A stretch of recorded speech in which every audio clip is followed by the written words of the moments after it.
Handmaiden. From Rumi's Masnavi, Book 1. This tale is the first major story in the Masnavi, appearing immediately after the Song of the Reed.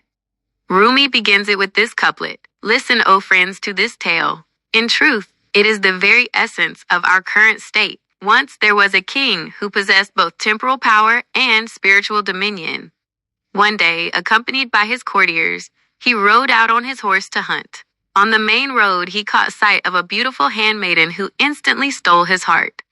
The bird of his soul fluttered in its cage, and he fell deeply in love. He paid bags of gold, bought the handmaiden, and brought her to his palace. For a time, he enjoyed her company and union. However, the handmaiden suddenly fell ill. Day by day, she grew weaker and thinner. Her face turned pale, and her life hung by a thread. The king was driven mad with grief. He summoned the best physicians from left and right and said, 'My life and hers are in your hands. Whoever cures her will be granted treasure and high rank.'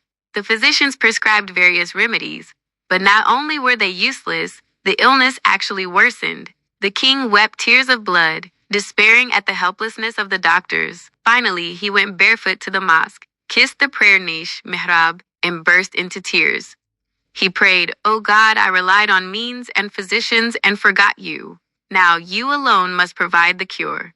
He wept until he lost consciousness. In a dream, he saw a luminous old man who said, 'Good news, your prayer has been answered. Tomorrow, a divine physician will come to your court. He is the true healer.' The next day, that very divine physician arrived at the court. The king recognized him and received him with great respect. The physician observed the patient and said, 'This handmaiden's illness is not physical. It is an ailment of the heart. She is in love with someone.' He then asked the king to leave him alone with the handmaiden so he could uncover her secret. The physician spoke gently and skillfully with the girl until she finally confessed. She was in love with a handsome goldsmith in Samarkand, and the separation from him was killing her. The physician revealed this secret to the king. To provide a temporary cure, the king sent messengers to Samarkand.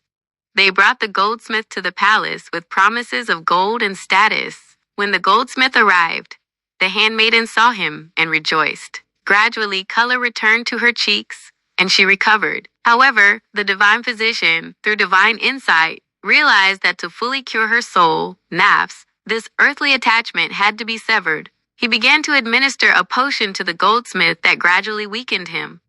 The goldsmith wasted away and eventually died.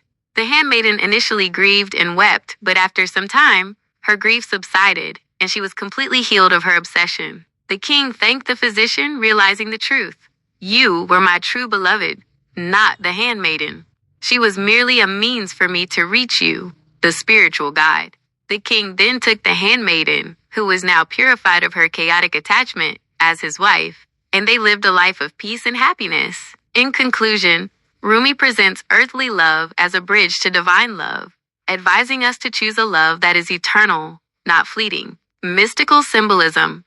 This story is rich with allegory. The king symbolizes the spirit or the seeker, Silik.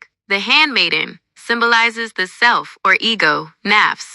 The goldsmith symbolizes worldly attachments and transient desires.